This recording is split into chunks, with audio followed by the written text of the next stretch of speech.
Now, as we continue today, I want to remind you of where we've been in the last couple of months, because I have structure in my mind, but I never know how that structure translates, and it's important so you kind of follow what I'm doing. It may seem chaotic, but there's really, I'm trying to present the material in a way that I hope you can absorb, and that'll make sense. Now, in the first class, you recall that I introduced the new atheism, and I showed their hostility and their toward religion and their aggressiveness toward religion. Their claim that religion is really something that's bad, and they attack religion in general, but especially the Christian faith. They seem to, although lately I've seen some more writing about Islam, but they really seem to have a focus on Christianity and to not like that. So I introduced them in the first class, and I then began answering the various charges that the new atheists bring against the Christian faith. I first pointed out that the central or fundamental, let's see if this works. I'm afraid this isn't going to work up here, but we'll see. I first pointed out that this central or fundamental charge that they bring against the Christian faith is that, look, it's just groundless. I mean, these people believe mere fantasies, things for which they have absolutely no evidence, no rational basis for believing are true, and that's blatantly false. I spent a number of weeks showing the supporting evidence for the Christian faith, the existence of the universe. I hope these things ring bells.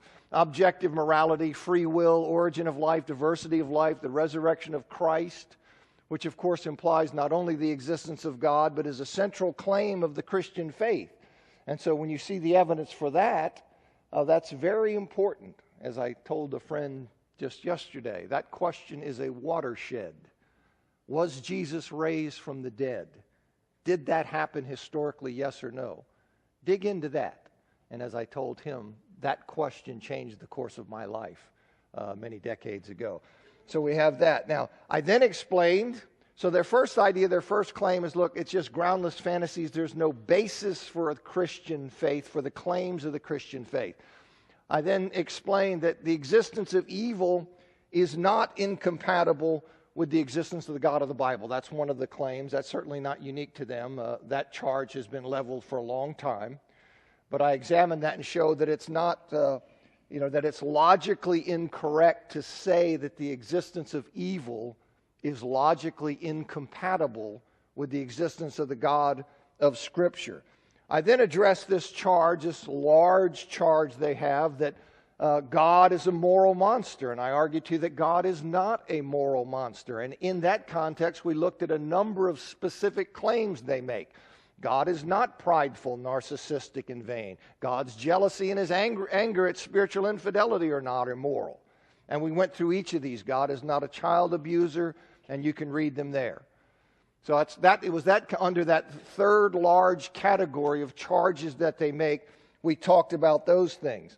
And then when we ended last week, I was addressing the fact that atheists, they sometimes mock as nonsensical some of the elements of Israel's law. You remember this, they say, oh, these things don't make any sense. And I explained that the food laws and the regulations against mixing different kinds of animals and crops and fibers, you have those things, we look at them and they go, what is going on here? You see? But in the historical context, and when you understand what God is doing with the nation of Israel in salvation history, you can understand the rationale behind them, that they carry symbolic messages in daily life about the boundaries God's people were to maintain with people of other nations. So they're like daily reminders, you see, of those boundaries that God's people are to maintain. So when you understand that, you understand that God is doing something different. He's doing something special with the people of Israel.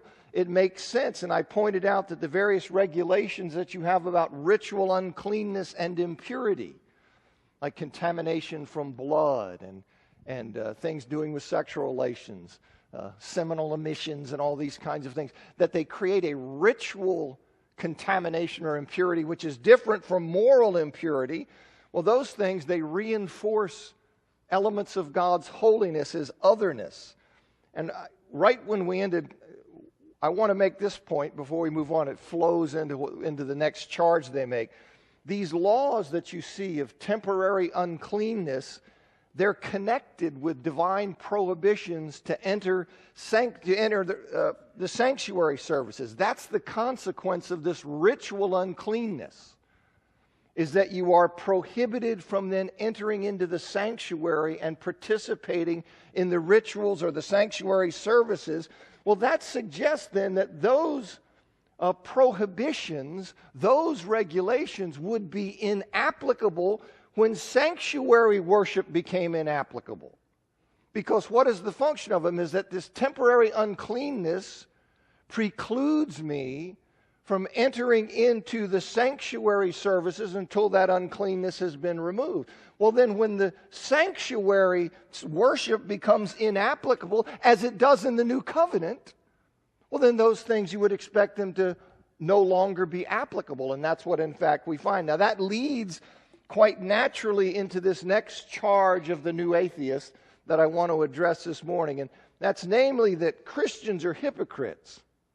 You see, that Christians are hypocrites for claiming that certain regulations in the Old Testament do not apply while they apply others. We saw this in the study, if you're here on the Bible and homosexual conduct. You see this complaint. Well, you're just picking and choosing. You see, you have no rationale, you have no rational basis, no principle by which you pick and choose. You just take the things that make me feel bad and you leave the things that you don't like. You just say they don't apply. So you are hypocritical in just randomly, arbitrarily picking and choosing things that you wish to apply from the Old Testament. And you see the new atheists make that thing. Well, that's simply a failure to understand the nature of the Mosaic covenant. This is simply a theological ignorance that is behind this complaint. Now, it's hard because you have to then take somebody and develop them theologically so they understand, but they don't have the patience for it. They just want to say, no, it says this here, you're not applying that, you're applying that. You say, yeah, but there's a reason we're doing that. There's a theological reason that we're doing that. The Mosaic covenant, the Old Covenant, was a temporary pact or covenant that was entered into by God and the people of Israel at Mount Sinai. You see that in Exodus chapter 20, verse 1 through Exodus 24, verse 8. Now, the term law, this is important to recognize. The term law can be kind of a slippery thing. It means a number of different things, or it can be used in a number of different ways. Law can be used to refer to the entire Old Testament. You have the law, the prophets, and the writings, or you can just use law as a shorthand for the entire Old Testament. So that's one way it can be used. Law can be used for the Pentateuch, for the first 5 books, law proper. The first 5 books of the Old Testament can be used that way. It can be used for the Mosaic covenant as represented by the covenant law, the laws that are part of that pact. So it can be used for the Mosaic covenant. And it can occasionally be used just generally for a principle or a rule. So there are a number of different ways that law can be used, but it's most often used. It most often means, particularly in the New Testament, it refers to that set or package, and I beat this to death because it's important, or group or unit. See, that set or package of commands that were part of this covenant, this pact. This pact and this agreement has embedded within it a set of commands, do's and don'ts. And it most often refers to that. This law was part of the covenant. It was embedded into that agreement, and it specified the way in which the faith of God's people was to be expressed until Christ came. So it is this set of laws embedded in this covenant or pact, this unit of laws, this body of laws that are part of that covenant. Now, some of the commands in the law of the Mosaic covenant were not universal moral desires of God. Rather, they erected civil or ceremonial or ritualistic distinctions, amoral distinctions between Jews and Gentiles.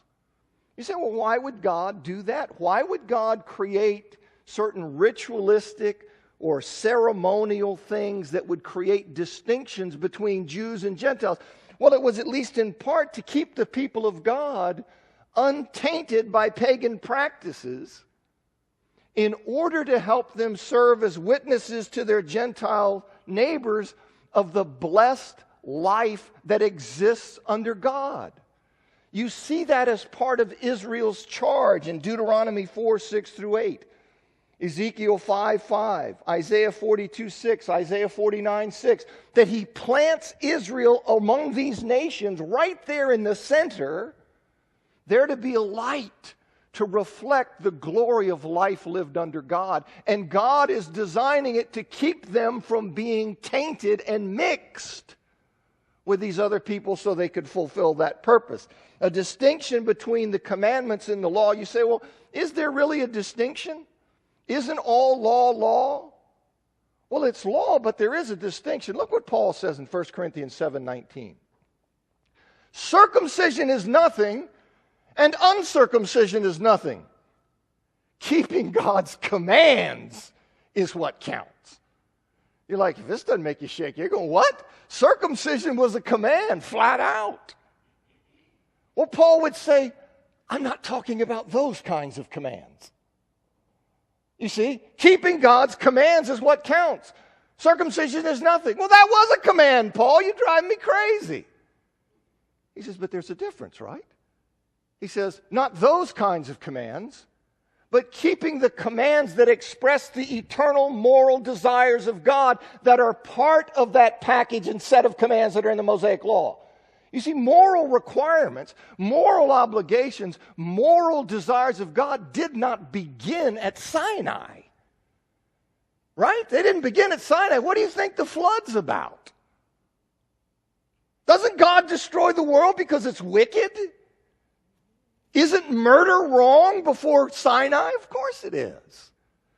There's a difference, see? There are moral requirements, and we know those requirements. It is part of the law of the heart that Paul talks about in Romans 2. But there comes a time when God puts laws, he makes them express. He articulates them concretely as written, thou shalt nots. That doesn't mean there weren't moral requirements. There weren't commandments. There weren't things that you weren't to do. But here we have in the Mosaic Law, we have this body and this set of commands that includes things that are not the universal moral desires of God, but of course it includes things that are.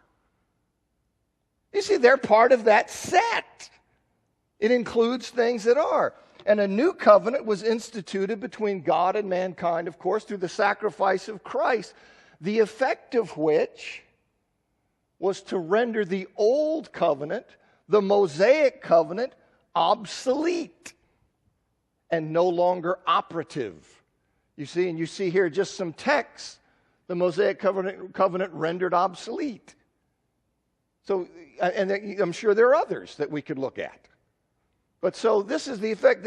God institutes this new covenant, and the old covenant is thereby rendered obsolete. And with the fulfillment in Christ of this planned obsolescence of the old covenant, the Mosaic covenant, well, the Mosaic law, the set of commands that were part of that covenant, that were embedded in that covenant, they cease to be binding. The law ceased to be binding. The Mosaic law that is part of that covenant that has been rendered obsolete by the coming of the new. Well, the law that's part of that pact or that covenant is no longer binding. And you see that said in those texts, Romans 10, Galatians 3, Hebrews 7. But you also see it in the fact that there are specific regulations that were part of the Mosaic law, such as Sabbath regulations, food laws, circumcision, see, which are specifically said in the New Testament to be no longer binding. See, there no, so you can see that the law ceased to be binding. That these things that are spelled out there, well, now under the new covenant, those things are no longer binding. You see, that's why Paul could say in 1 Corinthians 9:20, he's a Jew, and yet Paul can say to the Jews, I became as a Jew in order to win the Jews. To those under the law, which is just another way of saying the Jews, I became as one under the law, though not being myself under the law. What?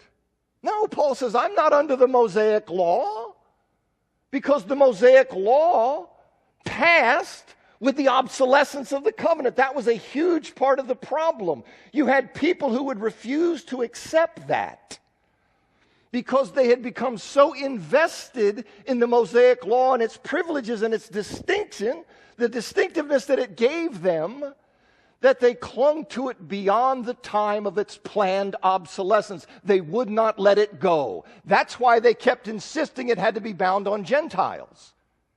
And the answer to that is what? No, it doesn't.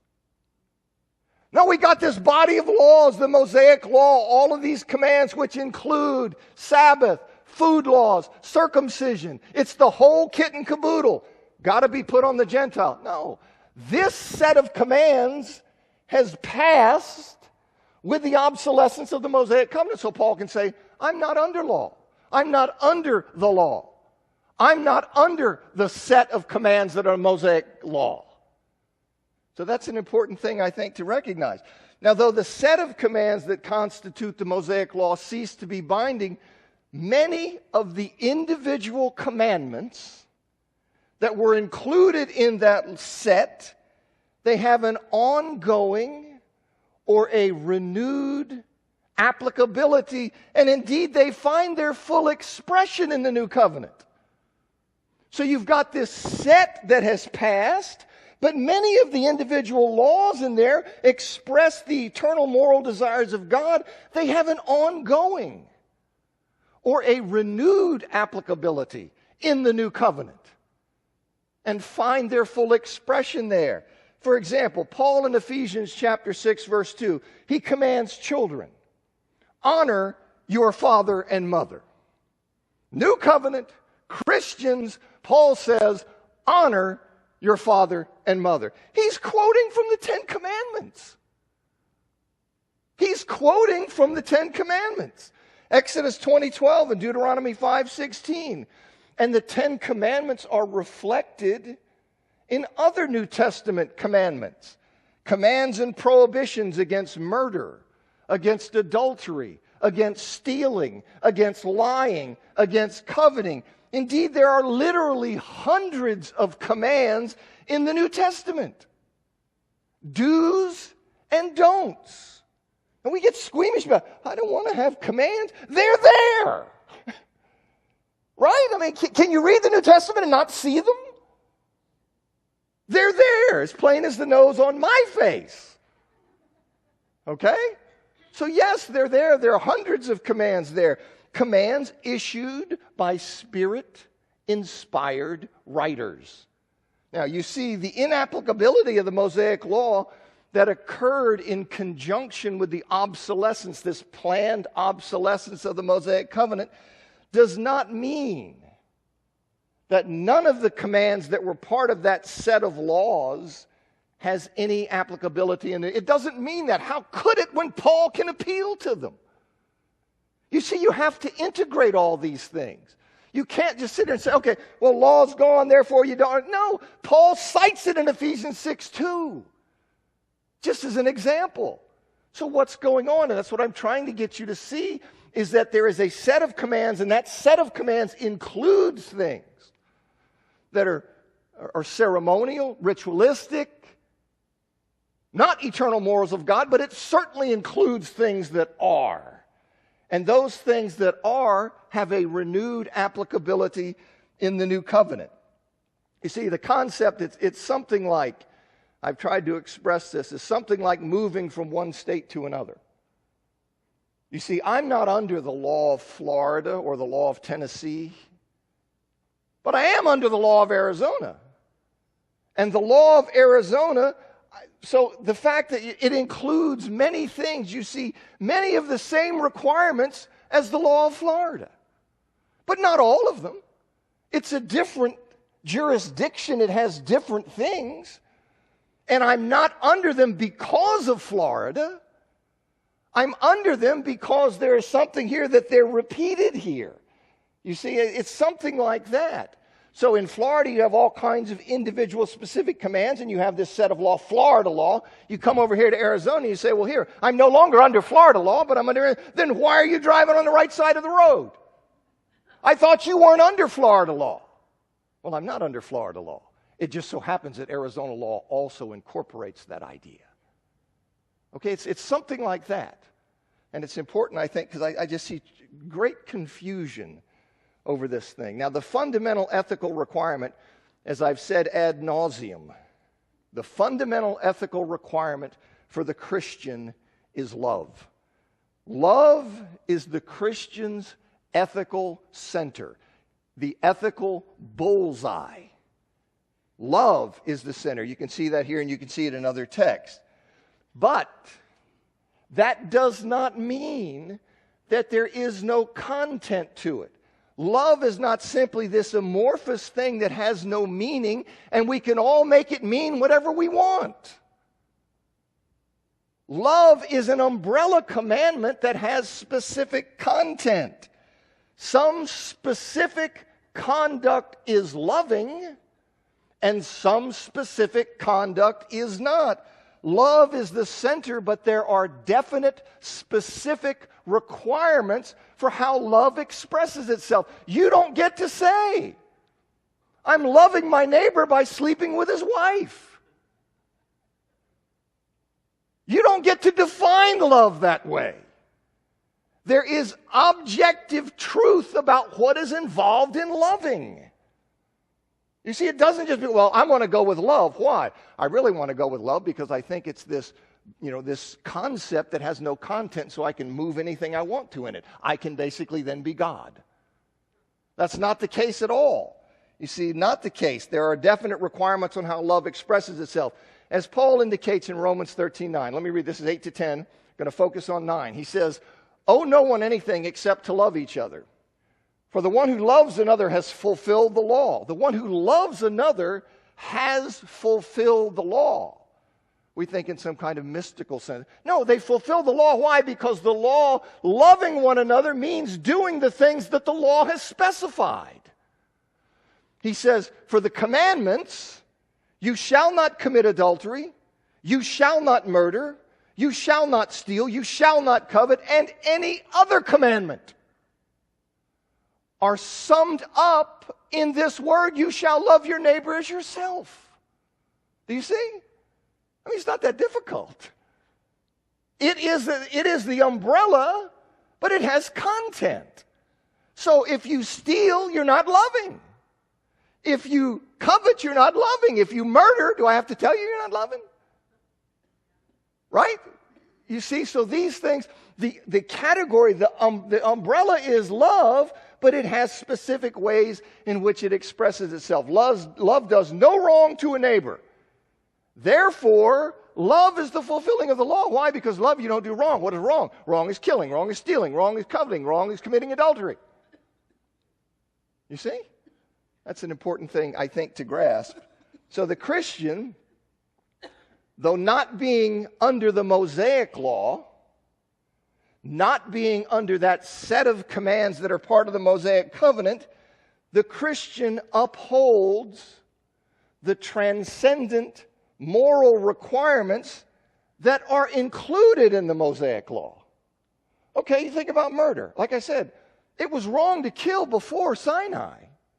Okay, well that then gets expressed in the Mosaic law as the greatest expression of God's moral desires up to that time. And then as that covenant is rendered obsolete, that set of commands is not binding, but those particular individual commands can. So it's still wrong to kill. It was wrong to kill before Sinai. It's wrong to kill after Sinai. You see, so these things come through. They continue. So the idea, law, I'm not under law. There's no right and wrong for me, no do's and don'ts for me. Oh, you're bringing in the law. No, I'm bringing in commandments and the moral desires of God. You're not free from those. God has a moral will and he calls you to live that way. How can you read the New Testament and not know that? There are plenty of places where you and I are commanded to be a certain way.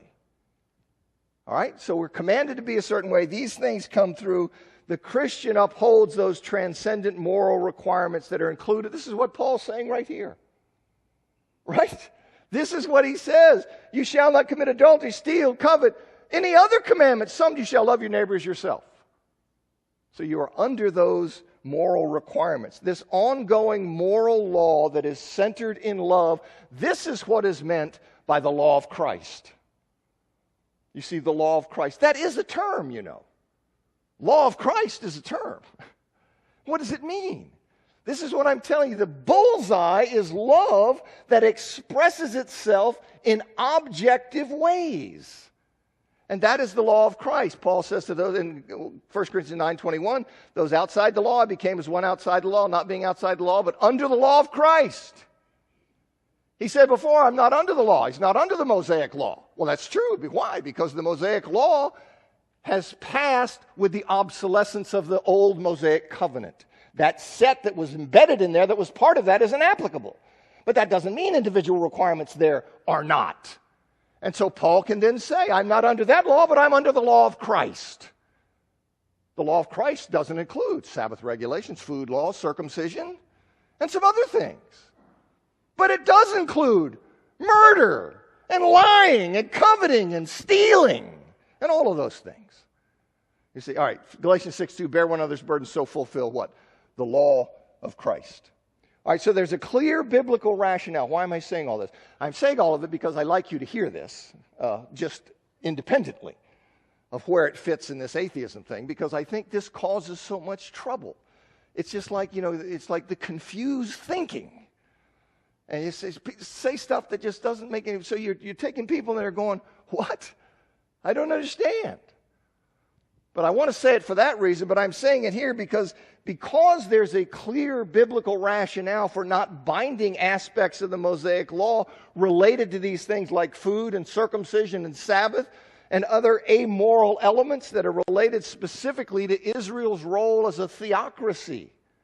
See, Israel's role in preparing the way for Christ, there is a theological rationale. It is not an arbitrary picking and choosing, contrary to what they want to say. It is not that. It's a theological recognition of the impact of Christ's coming. This old covenant and pact was the teacher. It held us what? To lead us to Christ. Well, now that Christ has come, that's no longer applicable. You see, it served its purpose. There was a planned obsolescence. It had a function. And now that the one to whom that law pointed, that covenant pointed, now that he's come, okay, so that's not, so he has an impact on these things, a theological impact. So then one looks and says, okay, I want to go back here and say, can we argue about certain, yes, we could, but the principle is there that Christ has had an impact on the old covenant and therefore the Mosaic law.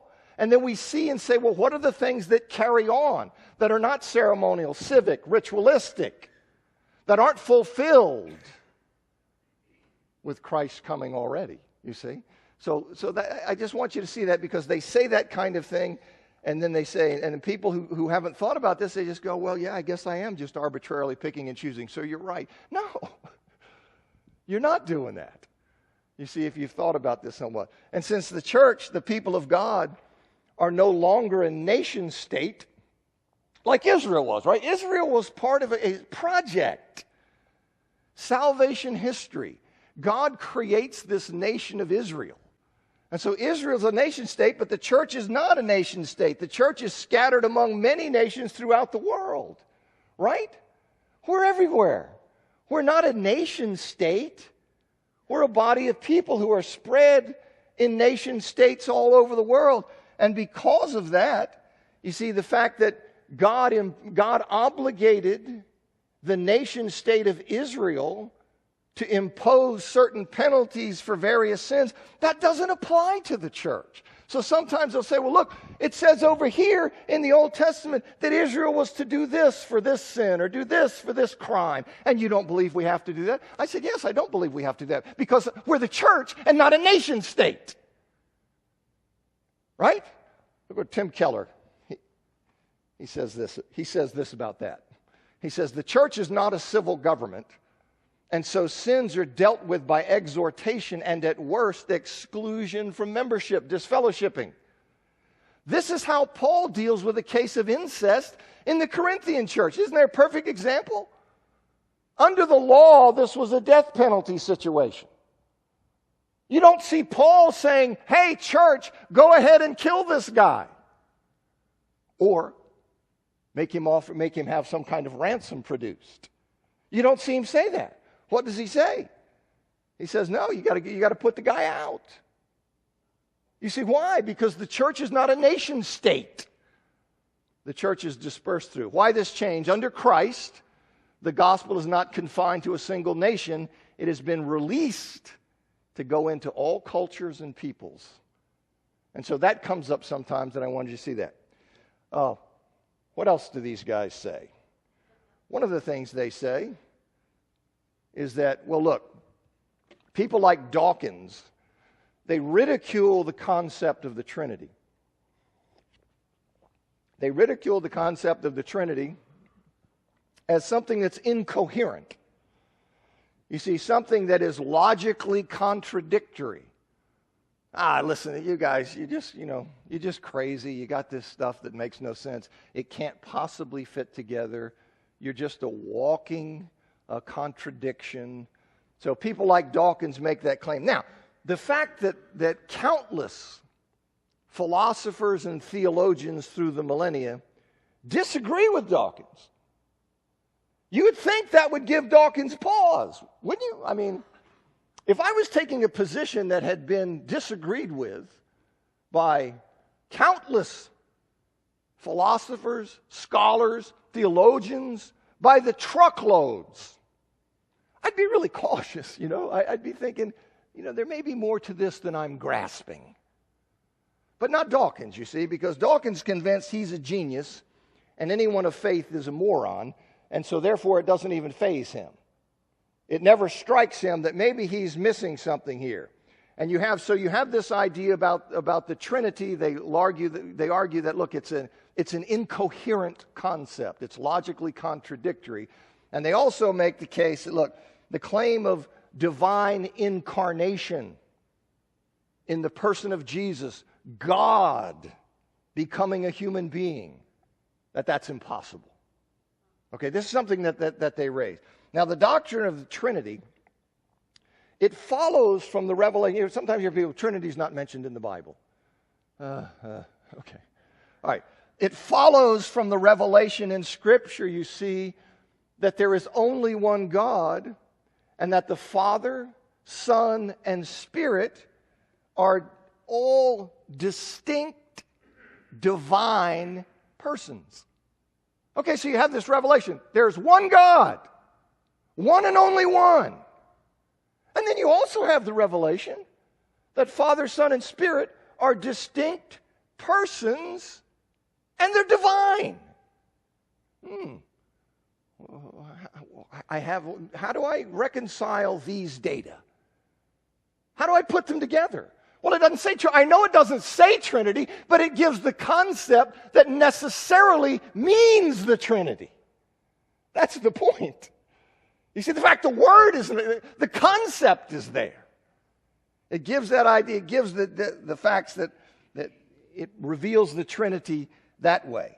Let me give you how the Trinity is classically expressed in the Athanasian Creed from the 4th or 5th century. I know creed makes us twitch, but it's just a statement of belief, okay? Don't panic. Okay, it says, now this is the true Christian faith. We worship one God in three persons, and three persons in one God, without mixing the persons or dividing the divine being.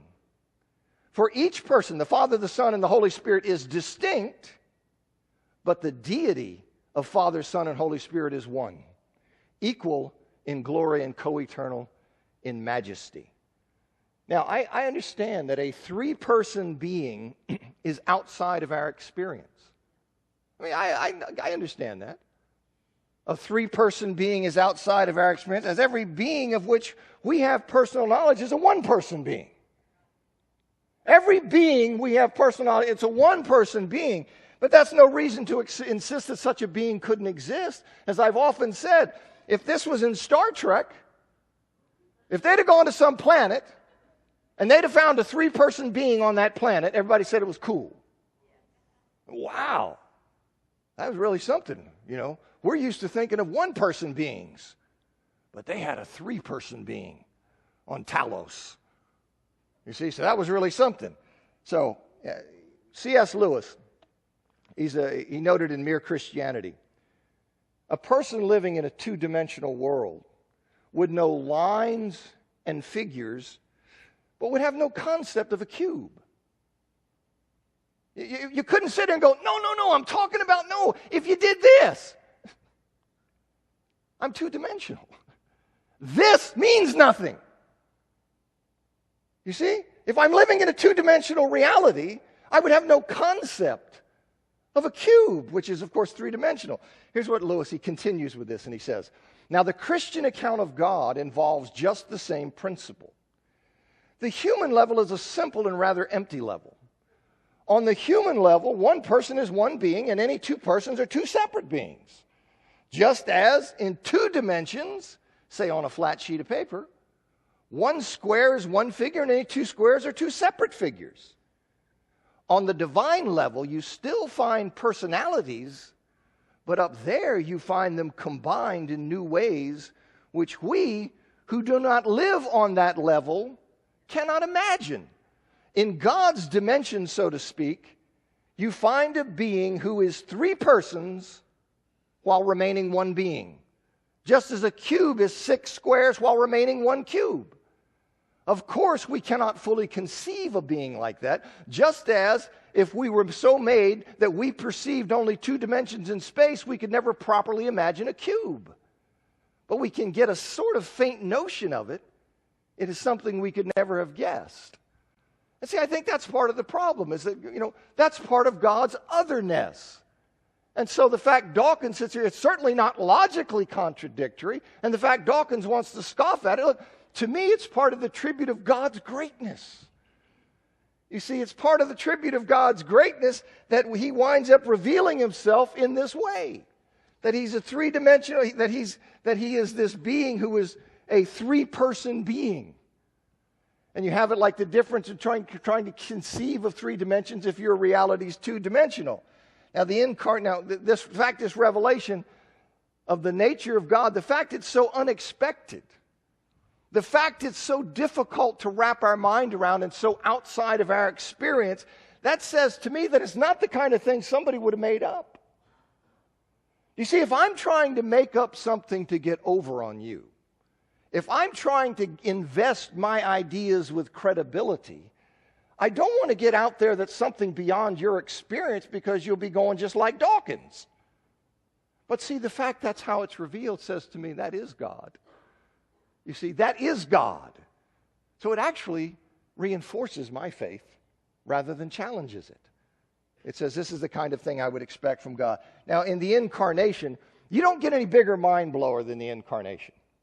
Okay, I oftentimes put up a quote from Wayne Grudem, who just talks about how, the incarnation is like, it's out there. Okay? And so there is no bigger mind blower than that. The fact that God the Son became, that this person of the Godhead became the God-man, Jesus Christ. That's a mind blower, but that's different than being logically incoherent. You see, there's a difference there. Yes, it's a mind blower. I understand that. It opens all kinds of wild doors and things you can debate and discuss and this kind of thing, but it's not incoherent. It's not something that's logically impossible. And rather than venture into the metaphysics of the incarnation, which I'm sure would put you to sleep. Rather than do that, let me just give you the conclusion from a philosopher, Douglas Groothuis, and he says this in his 2011 book, Christian Apologetics. He says, the debate over the coherence of Christ's identity as divine and human has generated some very sophisticated philosophical and theological perspectives. But for our purposes, it is sufficient to note that there's nothing necessarily contradictory in the idea of the incarnation. That is, there are plausible ways of resolving the paradox of the eternal God being joined and becoming the God-man Jesus. So Dawkins, I'm sure he doesn't like it. The very notion, I'm sure, unnerves him. But it is not incoherent. But this is something they bring up. They bring up both of these ideas, the Trinity and the incarnation. Next topic. I heard the bell. I'm listening for it. So we won't get very far on this one. But the next topic that they raise, they say, look, religion leads to violence. That's one of their things they really like to harp on. And I would say some religions do, apparently. Okay? But they say, look, in fact, a major theme of their argument is that religious faith causes conflict between people of differing beliefs, and this conflict leads to violence.